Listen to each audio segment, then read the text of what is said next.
रावण ने स्त्रियों के अंदर 8 गुण बताया। जाने वह कौन सा गुण है। नमस्कार प्रणाम दोस्तों को स्वागत है हमारे फिर से YouTube चैनल में। तो दोस्तों जानकारी के लिए आपको बता दें कि रावण ने स्त्रियों के अंदर 8 गुण बताया था जो आज धीरे धीरे इस धरती पर स्वच्छ साबित हुई है। तो आइए दोस्तों हम आपको इस वीडियो में बात बताते हैं, लेकिन उससे पहले हम आपसे हाथ जोड़कर विनती करते हैं कि अगर आप यह वीडियो मेरे फेसबुक पेज पर देख रहे हैं तो फॉलो, और अगर YouTube चैनल पर देख रहे हैं तो लाइक, सब्सक्राइब और कमेंट में जय श्री राम जरूर से जरूर लिखने का प्रयास करें ताकि भगवान श्री राम की कृपा हम मनुष्य पर हमेशा बनी रहे और प्रभु श्री राम हम मनुष्य के साथ हमेशा खड़े रहे। क्योंकि दोस्तों प्रभु श्री राम के बिना इस संसार में, इस पृथ्वी पर कभी कुछ नहीं हो सकता। उनकी मर्जी के बगैर एक पत्ता तक हल नहीं सकता। तो हम मनुष्य के क्या औकात है कि अपनी मर्जी से कोई भी काम शुरू कर ले। इसलिए दोस्तों हम आप लोगों से हाथ जोड़कर विनती करते हैं कि अगर आपने अभी तक भी मेरे फेसबुक पेज को खोलो और अगर YouTube चैनल को लाइक, सब्सक्राइब और कमेंट में जय श्री राम नहीं लिखे हैं तो कृपया जल्द से जल्द लिखने का प्रयास करें ताकि प्रभु श्री राम हम मनुष्य के घर में दुख दूर हटाकर खुशियों का माहौल बना दें। क्योंकि दोस्तों हमारे हिंदुस्तान में प्रभु श्री राम की पूजा बहुत धूमधाम से मनाई जाती है और बहुत धूमधाम से होती है, और हम हिंदू धर्म में खास करके प्रभु श्री राम के ही पूजा करते हैं। और दोस्तों जानकारी के लिए आपको बता दें कि मेरा वीडियो बनाने का सिर्फ एक ही मकसद है कि हम हिंदू धर्म के बिछड़े हुए लोगों को जागरूक कर सके, एकत्रित कर सके, एकता बना सके। क्योंकि दोस्तों अगर यही दूसरे धर्म के लोग में बात किया जाए, जैसे मुसलमान धर्म में, तुम मुसलमान धर्म के लोगों को देखिएगा कि ऐसा एक भी दिन नहीं है कि अपने जुबान पर अपने अल्लाह ताला का नाम ना लेते होंगे। वह प्रतिदिन सुबह से लेकर शाम तक अल्लाह ताला का नाम अपने जुबान पर लेते रहते हैं।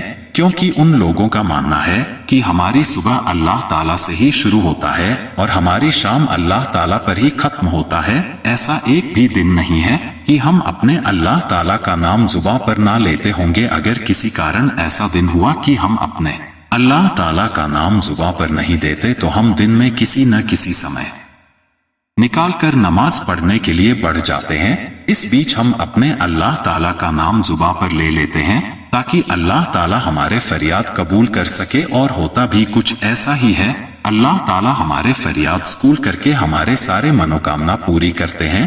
तो दोस्तों हम हिंदू धर्म में ऐसा क्यों नहीं करते कि हम अपने जुबान पर भगवान, अपने ईश्वर का नाम नहीं लेते? क्या हमारे धर्म ग्रंथ हो या शास्त्रों में ऐसा लिखा हुआ नहीं है कि हम अपने जुबान पर ईश्वर, अपने भगवान का नाम ले सके? अगर लिखा हुआ है दोस्तों तो हम लोग क्यों नहीं ले पाते हैं? इसलिए दोस्तों आप लोगों से हाथ जोड़कर विनती करते हैं कि आप मेरे फेसबुक पेज को फॉलो, और अगर YouTube चैनल पर देख रहे हैं तो लाइक, सब्सक्राइब और कमेंट में जय श्री राम जरूर से जरूर लिखने का प्रयास करें। इससे हमें बहुत खुशी होगी और मेरा वीडियो बनाने का मकसद सफल हो जाएगा। क्योंकि दोस्तों धर्म ही एक ऐसा नाम है जो हम मनुष्य को अपने धर्म के प्रति, अपने हिंदू धर्म के भाई को एकत्रित कर सकता है।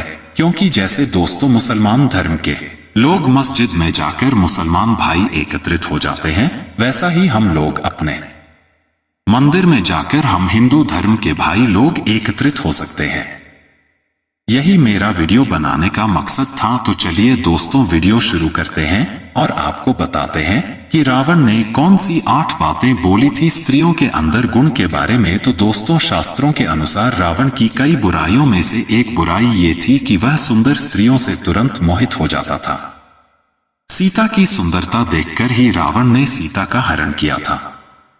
श्री रामचरितमानस के अनुसार सीता हरण के बाद जब श्री राम वानर सेना सहित समुद्र पार करके लंका पहुंच गए थे, तब मंदोदरी डर गई और वह रावण को समझाने लगी कि युद्ध ना करे और श्री राम से क्षमा मांगते हुए सीता को उन्हें लौटा दे। इस बात पर रावण ने मंदोदरी का मजाक बनाते हुए कहा कि नारी स्वभाव सत्य सब कहीं, अवगुण 8 सदा उर रही, साहस अनृत चपलता माया, भय अविवेक असौच अदाय, एक अत्यधिक साहस। रावण के अनुसार स्त्रियों में साहस बहुत ज्यादा होता है, जिसके चलते कई बार वो ऐसे काम कर जाती है जिसके परिणाम स्वरूप बाद में उन्हें व उन्हें संबंधियों को पछताना पड़ता है। एल रावण आगे कहता है कि स्त्रियां इस बात का निर्णय नहीं ले पाती कि साहस का कैसे और किस जगह उचित प्रयोग करना चाहिए। एल जब साहस बिना समझ के अत्यधिक प्रयोग किया जाता है तब वो दुस्साहस बन जाता है। एल 2 झूठ बोलना। रावण मंदोदरी से कहता है कि स्त्रियों के अंदर दूसरा अवगुण झूठ बोलने का अवगुण होता है। एल स्त्रियां बात बात पर झूठ बोलती है।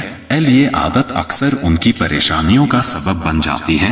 एल स्त्रियों को एक बात ध्यान में रखना चाहिए कि झूठ भला कब तक छुपेगा। सच एक दिन सामने आ ही जाता है और जब सच सामने आता है तब परेशानियां आरंभ हो जाती है। एल 3 चंचलता। स्त्रियों में चंचलता का भाव पुरुषों की अपेक्षा अत्यधिक होता है।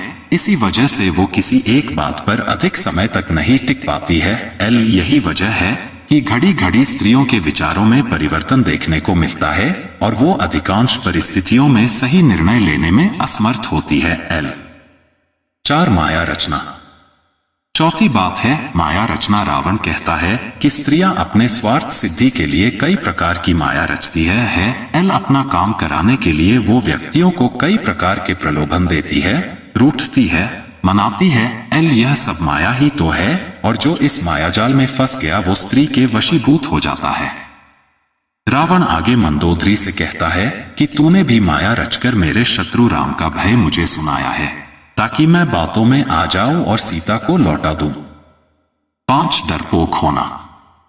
5वीं बात है डरपोक होना। एल कई बार स्त्रियां अनावश्यक रूप से बहुत डर जाती है और इस वजह से उनके कई काम बिगड़ जाते हैं। एल वैसे स्त्री बाहरी तौर पर तो साहस दिखाती है किंतु अंदर से वो डरी होती है। एल 6 अविवेकी स्वभाव या मूर्खता। रावण कहता है कि कुछ परिस्थितियों में अविवेकी स्वभाव के कारण मूर्खतापूर्ण कार्य को अंजाम दे देती है। अधिक साहस होने की वजह से और खुद को श्रेष्ठ साबित करने के लिए ऐसे कार्य कर दिए जाते हैं वो भविष्य में मूर्खतापूर्ण साबित होते हैं। 7 निर्दयता। रावण के अनुसार 7वीं बात है निर्दयता, माने कि अगर किसी कारण से स्त्री निर्दय हो गई तो फिर वो कभी भी दया नहीं दिखाती। और अंतिम व 8वीं बात यह है कि स्त्रियों में अपवित्रता यानी कि